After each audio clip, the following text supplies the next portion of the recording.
The year it earned 14 and started junior high. The book said boys my age became extremely self-conscious. I liked wearing cool clothes, saying cool things, and doing cool stuff, dressed in my school uniform. I sat far away on the edge of the playground, watching a group of girls sitting across on the playground.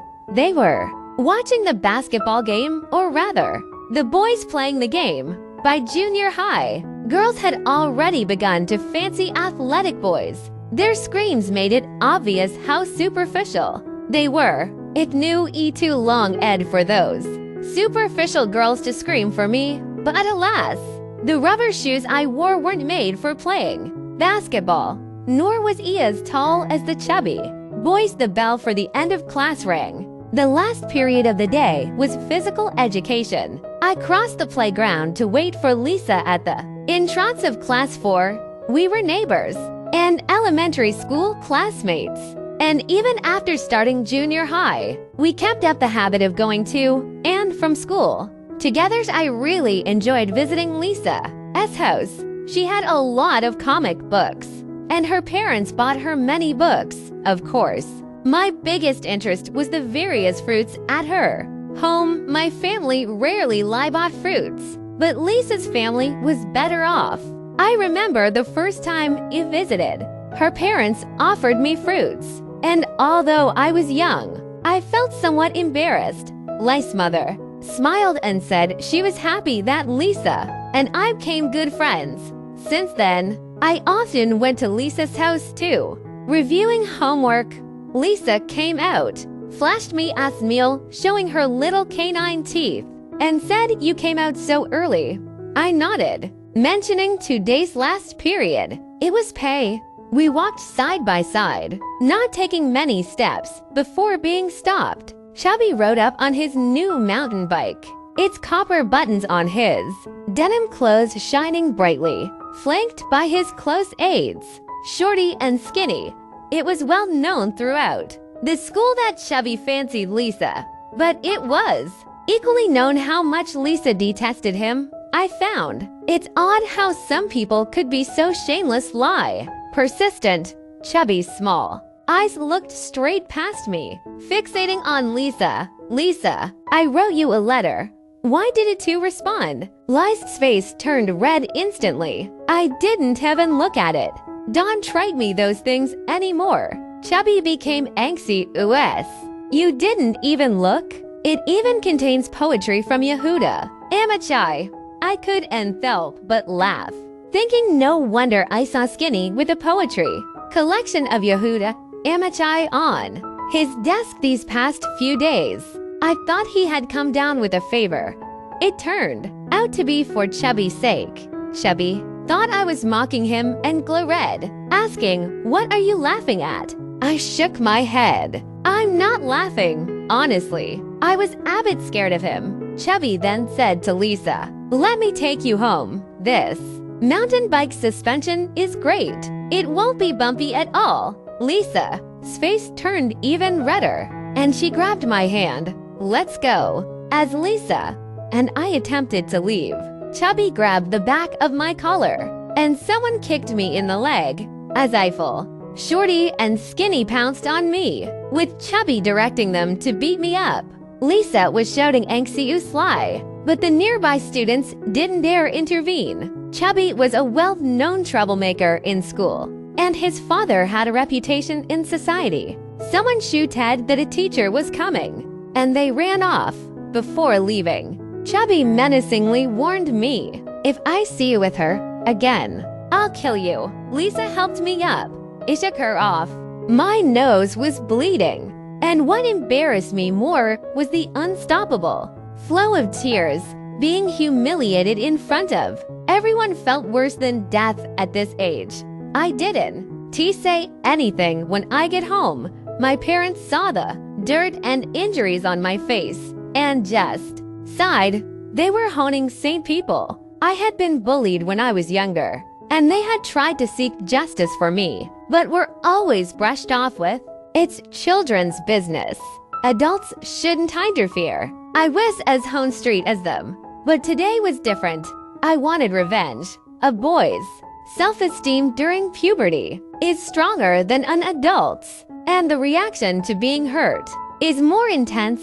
After dinner, I took a knife from the kitchen, sharp enough for cutting meat.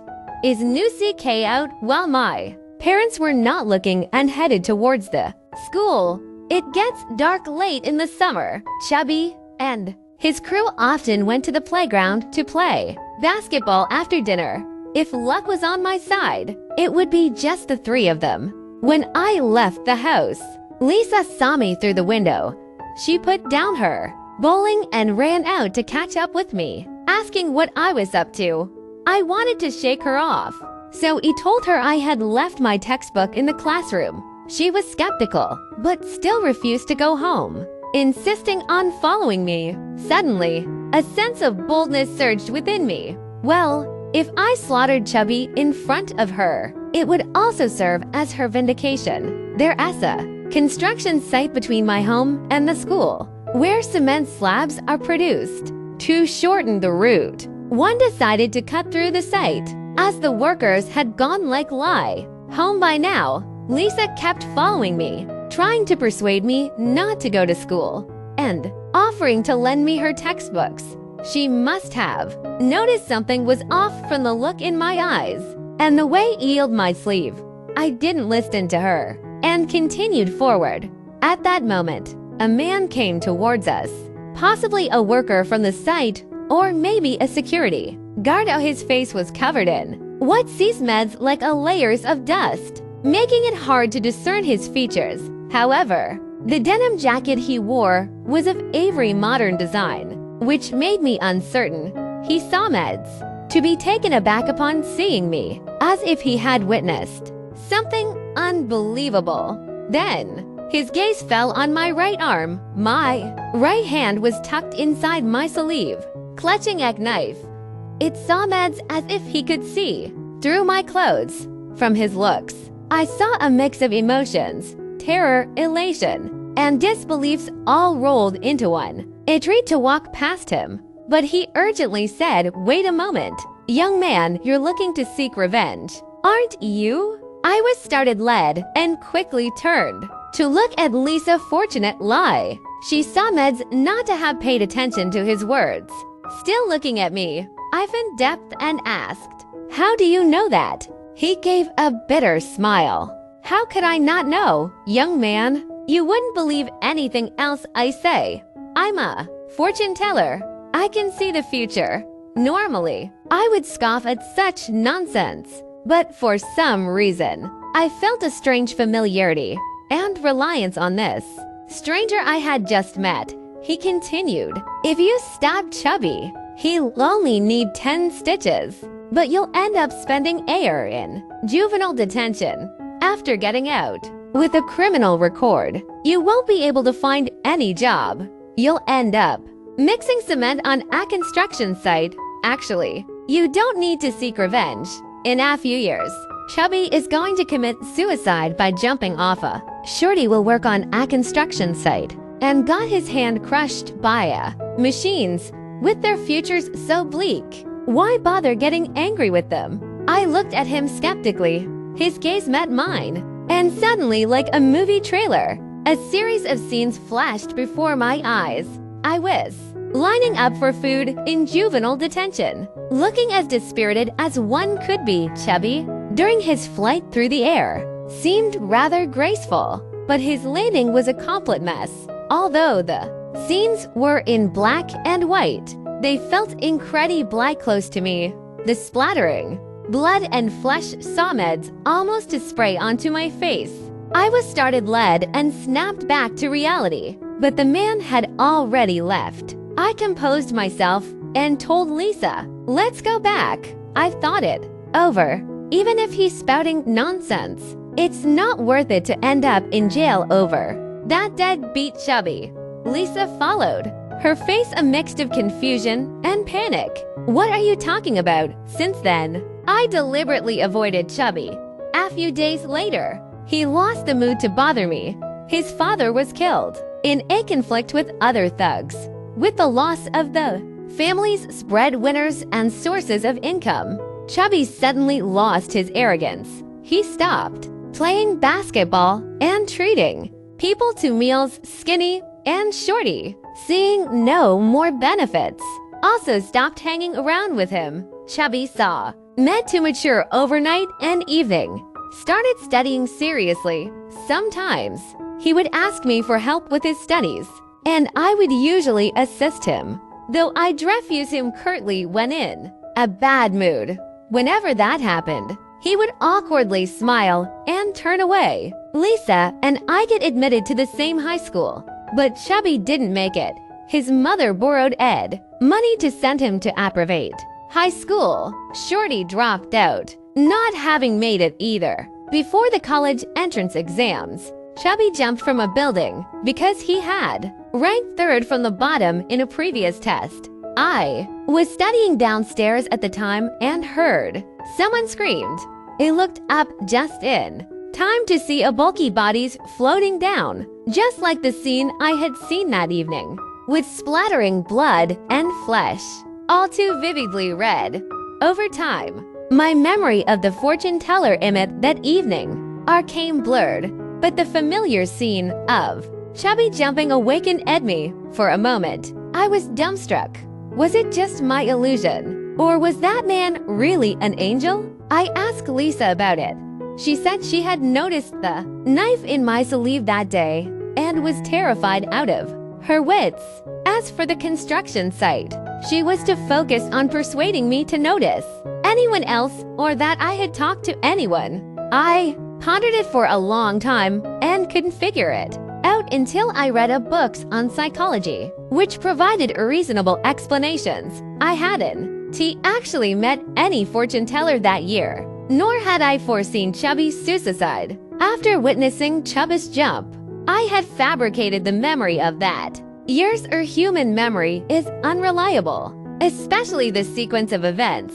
As for why I didn't seek revenge on Chubby that year, it must have been due to Lisa's persuasion. I get admitted to a pretty good university, and of course Lisa went to the same school, although she studied in the foreign languages department, while I was in the literature department out in university. Dating was a matter of course, so Lisa and Eno no longer hid our relationship and came a coupling in the opening. The university had just received government funding and was building a new libraries, claimed to be one of the best in the country. Although it had just started construction, we would stop and watch it every time we passed, looking forward to sitting inside and dating 2 years later. Unfortunate.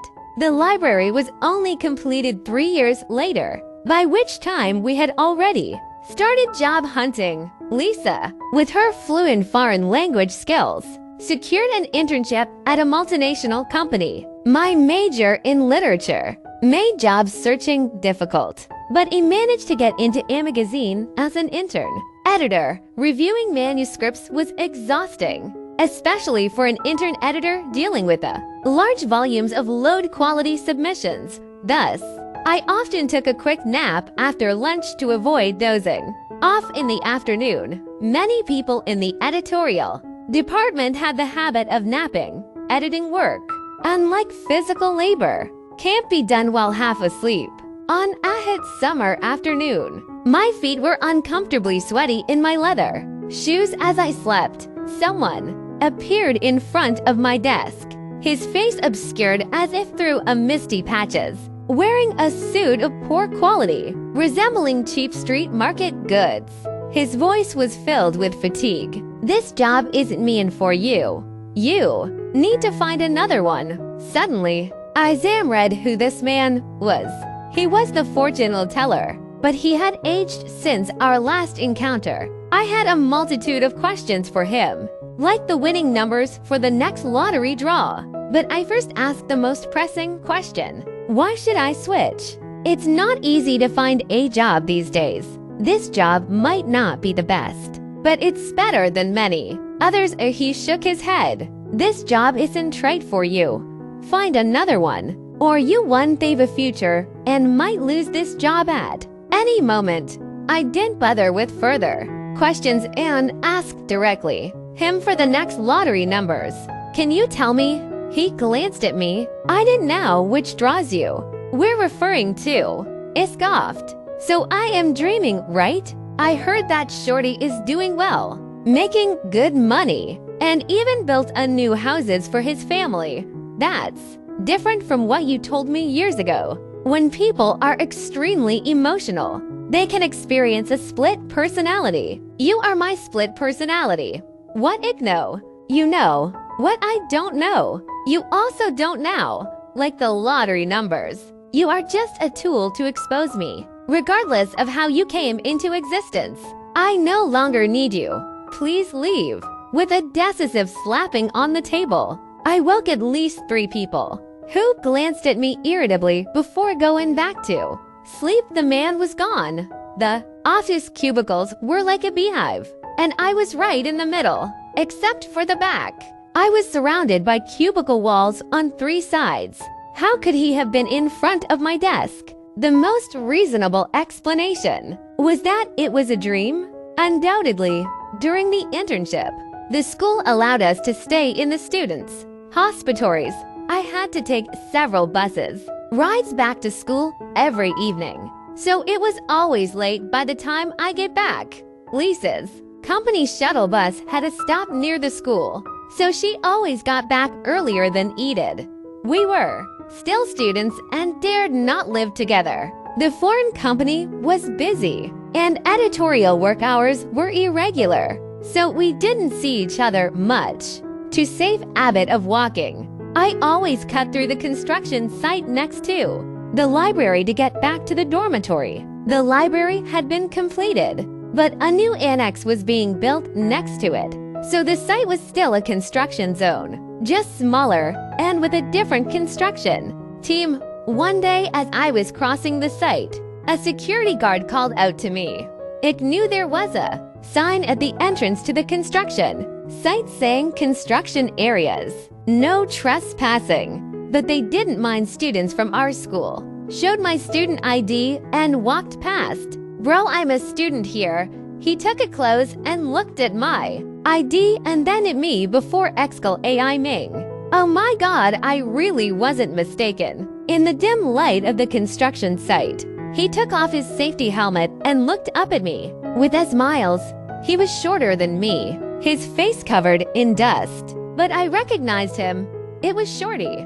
We sat on a concrete pillars and talked for a long time. Shorty mentioned that this was his uncle's construction crew, and it had taken several turns before they got this job. He said he had heard about Chubby suicide, but by the time he got there, Chubby had already been cremated. He mentioned seeing me pass by several times, but was always too afraid to acknowledge me until today when he finally mustered the courage to call out to me. I asked usually, it's soldering men guarding the gate. How come you're doing it? He showed me his right hand, missing all but the thumb. I was struck as if by lightning and couldn't speak for a moment. I was shocked by his thoughts, hands, and said with a bitter smile, got it smashed working with rebar. It's been several years. The boss compensated us, and my family built a new houses. My uncle started a small construction cruise and took me in. I can TDO much, but I can manage guarding the gate. He didn't. My shock was for a different reason. As I was leaving, I suddenly realized the clothes he wore were made of workman's cloths. Years ago, denim made from this fabric symbolized high-end fashion, but now it was widely used for labor protection clothing. Returning to its roots as a worker's garment was the first time I saw the fortune teller wearing clothes made from this fabric. The next day, I quit my job. My classmates thought I was crazy. Lisa didn't understand my actions either, but she didn't say anything. She believed I had my reasons, but I didn't if she would think I was crazy if I told her that my reason was a base our dream. It started writing on ovals, but the progress was slow, like a drowning person looking at the shore. It seems close, yet I could never quite reach it. As Erselt, I had to rely on Lisa to support me. She gave me a supplementary card to her salary account and lived off her earnings during dates. Lisa carefully avoided mentioning my novel while it casually talked about her work. Her caution was real. My nonchalance was feigned. A year later, we officially graduated. My novel had reached over 100,000 words, averaging just a few hundred words a day. The reason was that I often felt everything I wrote was garbage after writing thousands of words, and I would delete it all. Lisa was marked as a top talent by Hunting Ahead firms and had already switched Ed to new companies, doubling her salary. After handing in our student IDs, we could no longer stay at the school. Lisa rented an apartment, and a shameless lie moved in with her. From then on, the food he ate and the bed I slept in were soft. Lisa, as parents, never explicitly approved or disapproved of our relationship, but their looks were filled with concern. And indeed, I had no foundation to give them peace of mind. Fortunate lie. They were believers in fate and did not interferes too much. From Lisa Scazzi, I could feel she was waiting for me to propose to her. But how could I, when I was living off her without earnings a penny? I began to doubt the fortune teller. Although I still didn't if he was good or bad, I was skeptical about his advice too. Quit my job. If it hadn't quit back then, maybe I would now be a senior editor with Amethyst salary, and I would propose to Lisa without hesitation. I started to secretly send out resumes online, hoping some editorial department would consider hiring me. Along with my resumes, I also posted the novel I had written, over 100,000 words. My online applications sank like stones, but my novel went viral. One day, a publisher approached me, asking me to finish the novel and offering me a contract for $200,000. Suddenly, I've been coming to Lisa Spride. She announced to everyone that her boyfriend was an author, about to publish his first novel with a first edition royalty of $200,000. I knew she had been waiting for this day for a long time, evident from her jubilant body language. Back in our rented apartment, Lisa hugged me tightly, and I responded with a firm embrace. We held each other's so tight that we could barely breathe, entwined with unprecedented passion until exhaustion took over, and we fell into a deep sleep. In the middle of the night, I was suddenly awakened. It was a strange sensation, no sound, no light stimuli, but I was definitely starting. Led awake by the moonlight, I saw him standing at the foot of my bed. Although his features were still blurry, I could make out his unkind beard and worn-out clothes. He looked much older than the last time, sadness written all over his face. I suddenly realized Lisa and I were both naked, regardless of who he was or whether he had truly helped me. Barging into someone's bedroom like this was too much. It grabbed the blanket and covered Lisa, roaring in my mind. How can you barge in like this?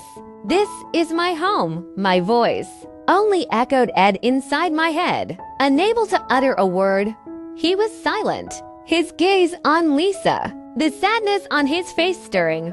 Unfortunate lie. I was not in the mood to ponder what he was thinking. I instinctively blocked his line of sight, wondering in my mind what he wanted.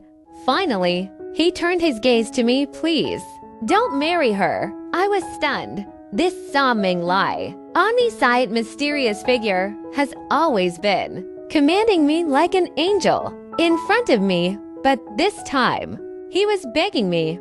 I couldn't understand what he meant and wanted to ask more clearly. It saw meds. He also knew my question, but he just repeated with a sadder tone. Please don't marry her. I beg you. I wanted to yell at him, but he had already disappeared.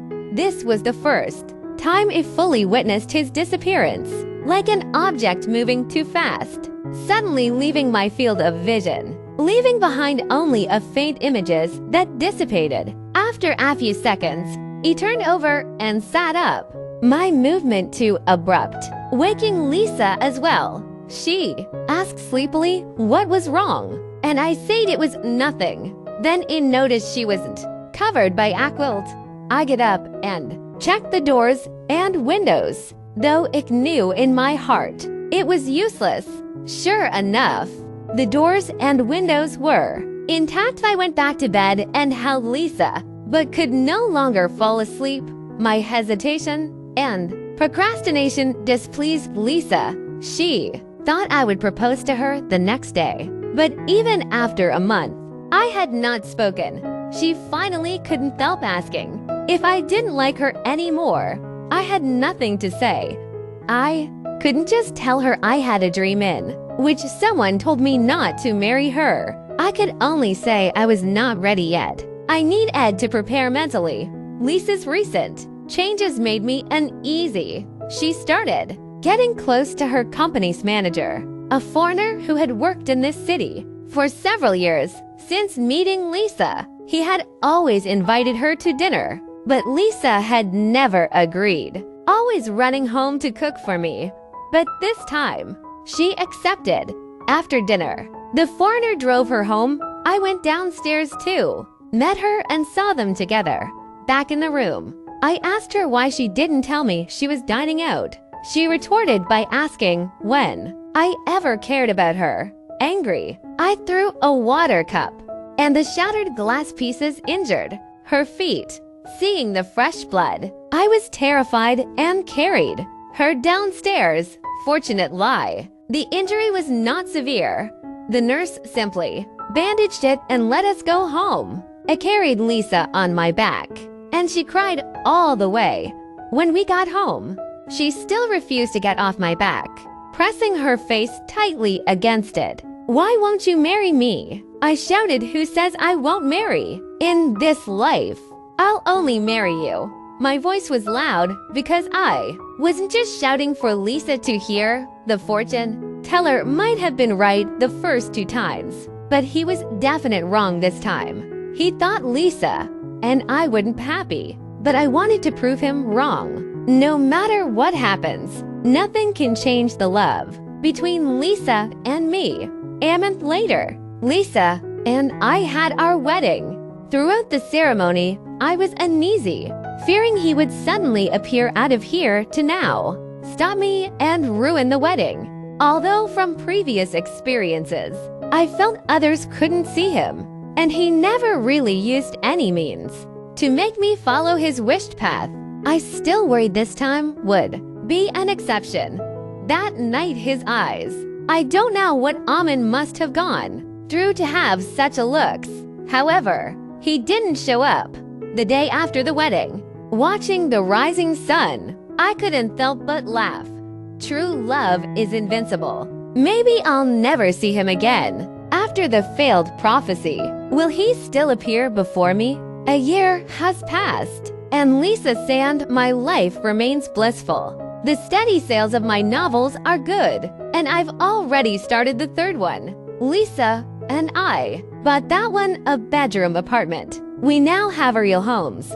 Sometimes I think back to the dream from a year ago, wondering why I took the words of someone who only appeared in my dreams so seriously. Life is so long. Are a few coincidences impossible? In college, my professor also talked about rare events, or in other words, maybe he was just in a figment of my imagination, a character produced after I already had certain thoughts, like the dreams from my childhood. After so many years, can I really remember the content of that dream clearly? Maybe the incident about the fat man jumping off the building was just me blurring my memories over the years and inserting it into a childhood dream. As for the short men chance, isn't it normal for people working on construction sites to injure their hands? Regarding the dream in the editorial department, it shows that I was already tired of that job in my heart but didn't have the courage to quit. So invented a person in my mind to help me make the decision. As for the time before the marriage, Maybe it was my subconscious worrying that I couldn't bring happiness to Lisa now. Everything Disney am sure I can make Lisa happy. I am sure we truly love each other. Naturally, he no longer exists. 2 years have passed, and my book has taken another step forward. After receiving the royalties, we bought a red hatchback. With the car, I drove Lisa to and from work every day. Every morning, I dropped her off at her company, found a place to sit and think about my novel. I would think all day, jotting down anything that came to mind in a notebook. After picking her up from work, we would go home together. She cooked, and I wrote what I had thought about during the day on the computer. After dinner, she watched TV, and I continued to write until 10 p.m. Then we would wash up and go to bed, chat and fall asleep. On weekends, I didn't write. We watched TV and chatted together. Evening. Though we had been together for 6 years, we still had so much to talk about. Seeming lie until the end of the world. In our 5th year of marriage, Lisa and I decided to have a child. I started exercising more actively, and Lisa began wearing radiation protection clothing in advance. Lisa's manager wished she could consider having a child later due to being at a critical point for promotion. However, Lisa and I were unanimous in our decision. Opportunities for promotion would come again, but our children must be born while we are young. On another weekend, I picked up Lisa, and we drove home laughing. Winter nights come early, and it was already dark when we were close to home. I turned on the headlights and increased the heater. Lisa stretched comfortably. As I crossed the intersection, a large truck roared from the side, completely ignoring the red light in front. I desperately stepped on the brakes, but it was too late. The red hatchback was flung away like a toy by the truck. It lost consciousness in the air. In the second, he lost consciousness before. I felt a heart-wrenching pain because it knew the truck had hit the passenger side, where Lisa was seated. When I woke up, my body was wrapped in bandages, and I couldn't move at all. My mind much duller than usual. The doctor asked me to blink, and it took me about 5 seconds to respond. Then another 5 seconds to perform the action. The doctor nodded, said something hard, but didn't understood.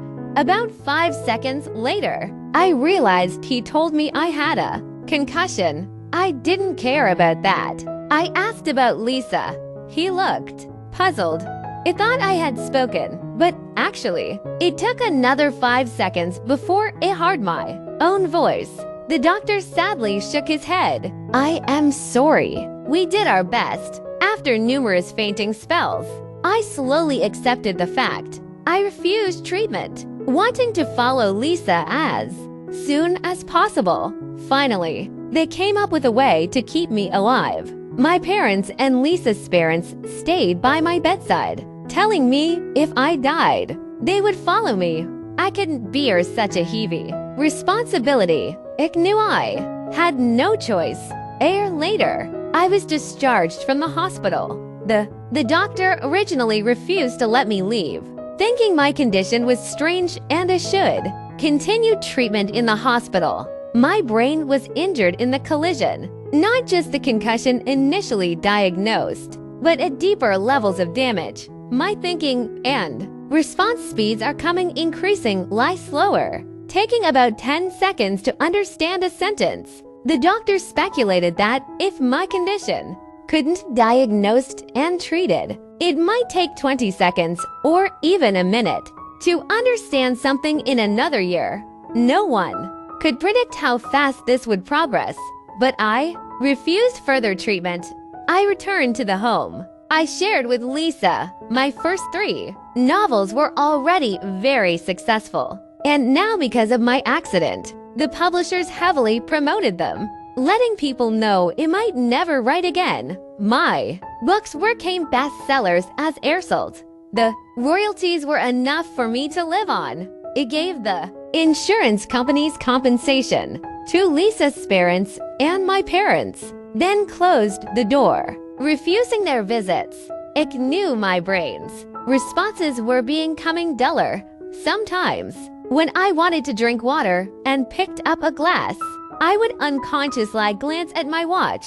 By the time I finished drinking and put down the glass, several minutes had passed on the watch. However, the deterioration was as bad as does the doctor's sourced predictions. Now, I was at most like a mildly demented, elderly person. He also went outside, but due to my slow reactions, I often jaywalked. However, I don't mind if being hit by a car kills me. It should be what Lisa thinks my responsibility is.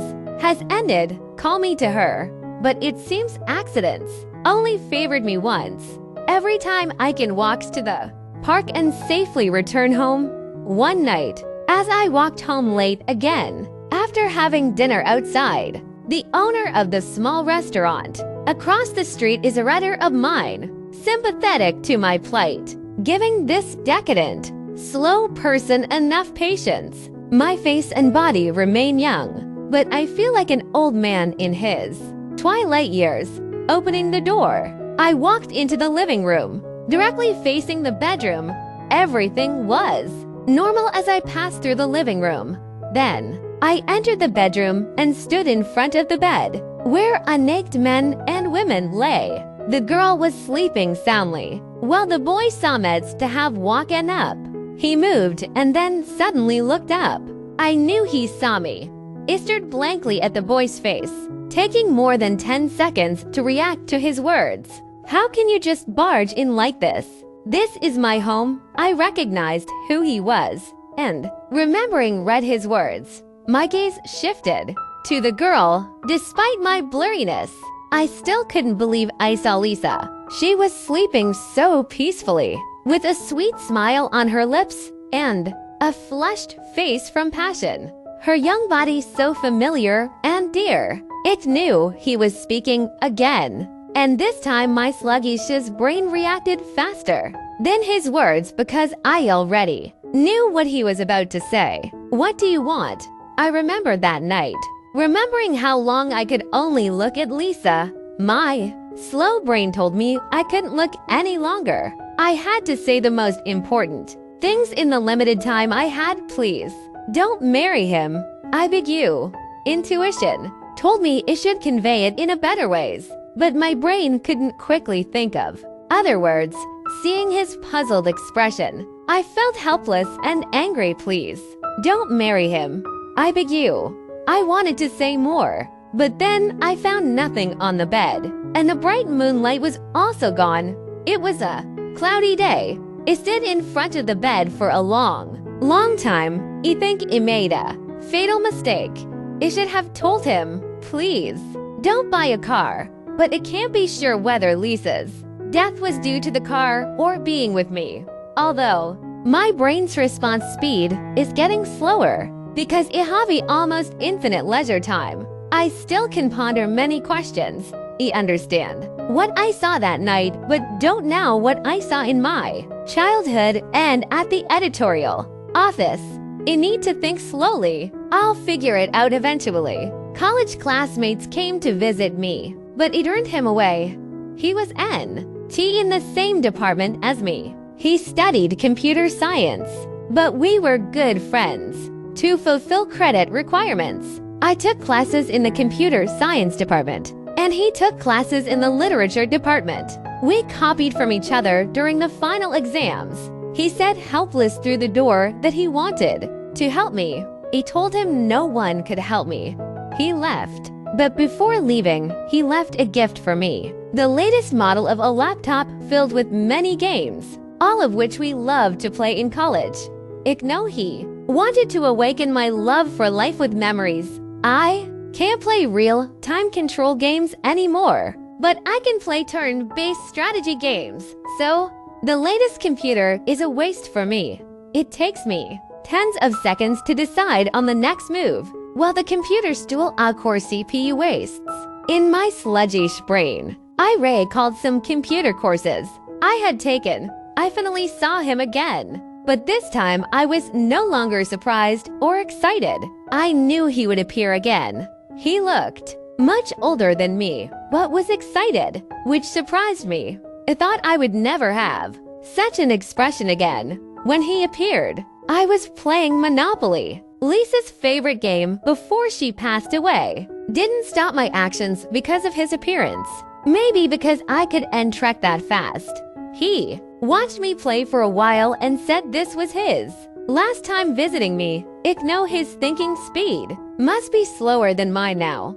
I figured some things out, but not everything. I wonder if he has. I figured it all out.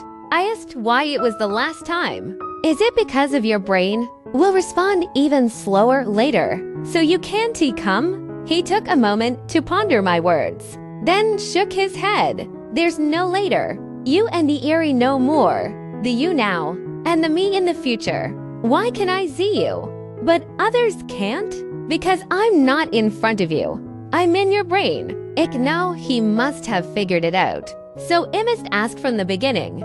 Will he tell me? If he does, is it me slowly figuring it out on my own? Or is it because he told me that he understand? If it's not me figuring it out slowly, how would he know, and how could he told me to make me understand? I don't ponder these questions. I am not a scientist. I just want to know what exactly happened in my life. What should I ask first? Maybe he'll disappear after a while, just like before, so I should ask what I must want to know. But I'm human. There's nothing without cause and effect. Even before my slowness, I couldn't understand why I didn't become a laborers wearing work clothes at a construction site. Who came back to admonish me then? He no longer exists. You eradicated him. You went to university, so you eradicated him. If he does end Texas, how could he come back to admonish me? He admonished you first. You eradicated him later. Even in still time, there is causality. What about the career editor in the old suit? I eradicated him too. Yes, you quit your job as an editor and became a writer. You eradicated him up to this point. It's not much different from my imagination. Only by confirming these can I continue to ask further. Why haven't I disappeared? I went back to and saw myself. He glanced at me, filled with pity, because this time you didn't listen. So you didn't eradicate yourself. So you Ray still here, and I'm still here. You knew I would eradicate you. He nodded. You certainly will. Because this is your last chance. Then why did you still come? Why did they go back? Both of us were silent for a long time. My last question. Why is it like this?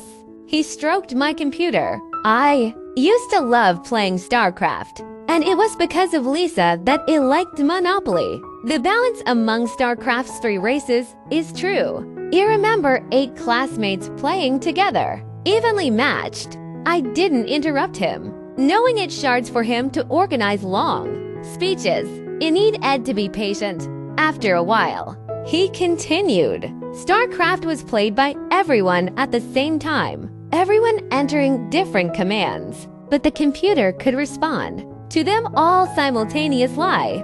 Why? Because the CPU is too fast. Although it processes one command at a team in time, sharing, it's so fast that we don't feel it. It seems to process so many commands at the same time. The brain is the same. It memorized every word he said. This is the result of his years of contemplation. Finally able to express, he was well prepared. Some things I must remember in my heart, to ponder over in the years to come. Time is a concept defined by humans to mark causality. Causality is the key to the software of thinking. Marking thinking is the operating system on the brain's computer. People think they are moving from one frame of time to the next, but no one knows time is just a concept. Each frame has a person responsible for their own frame. The brain processes each frame extremely fast, giving each frame continuity from birth to death, in the concept of time marked by thinking. Just like the flash animations we made in college, thinking must be continuous, otherwise people would go insane. So, time must exist and causality must too, even if the ending is predetermined from the beginning, based on speculation. Your life should have been like this. As a child, you were naughty and unsuccessful in studies, becoming a laborer, living a life of hardship. But in middle age, a car accident gave you a strange illness, slowing your brain down increasingly. This isn't senile dementia. Maybe others have suffered this injury, but we could never know, because from beginning to end, this is a solitary experience. When the brain's operating speed slows to a certain extent, the real processing system can no longer create the illusion of continuous time. Thus, at that instant, on the two frames the brain fails to process, time markers become confused. Alibor's walking towards the construction site's gate unexpected. Lai finds the child in front of him, recognizing himself at 10 years old. All this happens within the same brain, just two different time markers, different thoughts encountering each other. Outsiders can't see it. This accidental confusion changed the children's frame. Due to the continuity of thought, the brain had to patch things up, adjusting the development from that frame to the accident. The child gave up revenge, thus went to university, became an editor, frequently unemployed, then once again involved in a car accident. The brain injured. Its operation is gradually slowing down. The analysis system once again experienced chaos. This time, the two frames of thought that were connected were the unemployed editor and the intern at the editorial department. The intern's frame also changed, and the brain had to once again fine tune the development from the intern to the accident. The intern resigned to writing novels and, through diligence and luck, became a best-selling author, married Lisa, bought a house and a car, planned for a child, and then once again encountered a car accident. This time, the accident involved the innocent Lisa, the girl deeply loved. Just like before, the brain injured, its operation gradually slowing down. The time-sharing systems came chaotic by divine grace this time. The two connected frames were your best chance to save Lisa. Your thinking appeared in the brain before getting married, having a chance to save Lisa. Sadly, after the brain was injured, the thought process ran so slowly that you couldn't convince your premarital self, missing the chance to save Lisa. This time, the brain no longer needs Ed to repair the continuity of thought because you didn't destroy it. You thought you would die with an indescribable pain on the day you could no longer take care of yourself. That was possible. Maybe one day, your brain would be so slow that even eating bread would be unfeasible. But in the following 3 years, you found yourself seeing other times of you in hallucinations as the brain operated slower and slower. More and more frames became chaotic. These random connections became more frequent, but with the immense total amount of frames, the chance of happening in the same time stamped at frame was rare. Finally, one day, you once again returned to a framed before getting married, the probability of which was almost like winning the lottery twice. That might have been your only chance to save Lisa.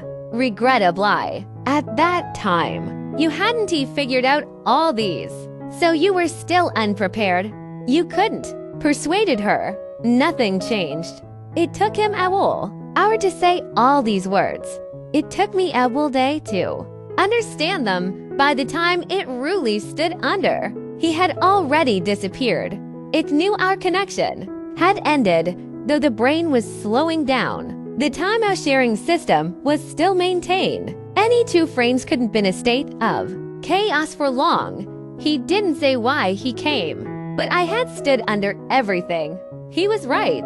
The chance 3 years ago should have been my last, as the time markers moved backwards. Though the analysis systems became more chaotic, and the chances of connection increased, the brain became slower.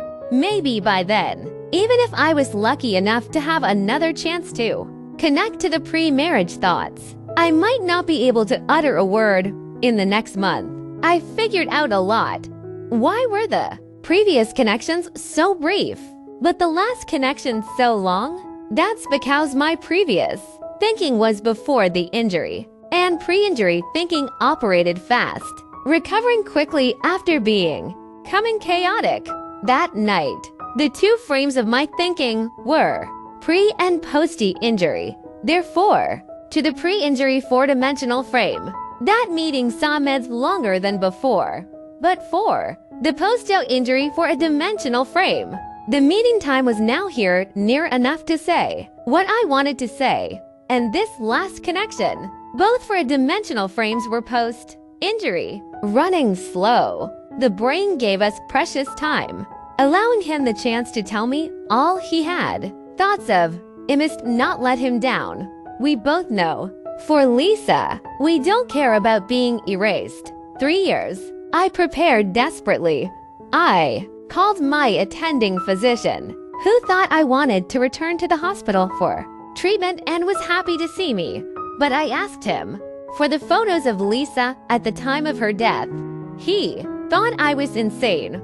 I slowly stood up from the chairs and knees led before him in the most sincere way I could imagine. He gave me the photos I wanted, forced to describe in detail what he saw of Lisa. I endured the pain as if my heart was being cut with a blade. His description gradually formed a clear picture in my mind. It was cruel, both to me and to him. Finally, he broke down and fled my house, refusing to answer my calls afterwards. I went to the police station, requesting the footage of the surveillance accident scene. I knew they had it on file due to a court case. They refused to give it to me. ICNI LT at the entrance of the police station in the same way, fainting and being sent to the hospital, then coming back to kneel again. I said I had the right to know how the person I loved the most died. Finally, a young police officer, secrets, led me into the archive room. He told me I couldn't take it away, only to watch it once. I watched it over and over again, seeking the most cruel and bloody scenes. I bit my fist tightly with my teeth to prevent myself from crying out. My tears, along with my whole body trembling, fell on my clothes. Finally, the young officer couldn't stand it anymore. He, for cheap lie, shut down the computer and took away the disk. It's okay. I had already kept what I wanted in my heart. I bought a lot of bread and water and beef, which I slowly stewed into a broth in a pot. I sat on the sofa eating bread, drinking water and beef broth. My brain was getting slower and slower, but I couldn't die, at least not before the connection. I had to take good care of myself. My daily task was to repeat. Lie revisits the fear deep inside my heart. I often rushed to the bathroom to vomit while eating bread, crying and throwing up. Then I'd rinse my mouth and wash my face, and return to the sofa to continue eating, to continue revisiting. Finally, one day, as I was slowly bringing a piece of bread to my mouth, someone walked towards me. I was on the street. My sofa was gone, but I was still sitting, holding a piece of bread. The streets were empty at night. He was carrying Lisa, walking towards me. When he saw me, he was clearly startled, perhaps because my posture was too strange. My heart beats against my ribs. Tears involuntarily lie streaming down. I had waited 3 years for this moment. The moment that person risked being erased to tell me about was the torture of 3 years about to end. I forced myself to calm down because I knew my time was short. With a firm tones, rehearsed hundreds of times, I told him, You can marry her, or you'll kill her. Without waiting for his reaction, I desperately presented everything I had called over the past 3 years in my mind. This was my last chance. After that final connection, I read the first time Emmett the guide. The image he showed me, the splattered flesh, and the blood of the fat man changed my life completely. Now, I wanted nothing else but to present all the Lisa had suffered to cruelty. Him in reality, if possible. I wished I could amplify it by 10, 1,000 times. Ik knew he saw it. His body trembled like a leaf in the wind. His hands dropped powerlessly, and Lisa slid off his back, covering her feet, wincing in pain and softly asking, "What happened?" Through tearful eyes, I saw Lisa. She was so beautiful that I would give up everything to have her, and also willing to give up everything for her. I sat on the sofa, the bread now fallen to the ground. For the first time in many years, I smiled. I pushed away the now somewhat stale beef broth on the table, comfortably lying on the sofa, and closed my eyes. It knew I would be erased soon, just like those guides who had helped me. I stood in front of the church, in a corner where no one could see me. Lisa, in her wedding dress, was so stunningly beautiful, dazzling. The man beside her was tall and handsome, his golden hair shining in the sunlight. A Cadillac was parked in front of the door, his wedding gift to her. Lisa waited for me for 5 years and pursued her for 5 years. He would surely treat her very well, although not better than I would have, but certainly better than anyone else. Lisa got into the wedding car, petals raining down on them. Their car slowly moved away, taking away the blessings and laughter, taking away the girl I loved the most. I walked from the church shadows onto the street, the bright dazzling sunlight hitting my face, making me squint and tears to flow. In the distance, a drunk man was driving a Mercedes towards me at high speed.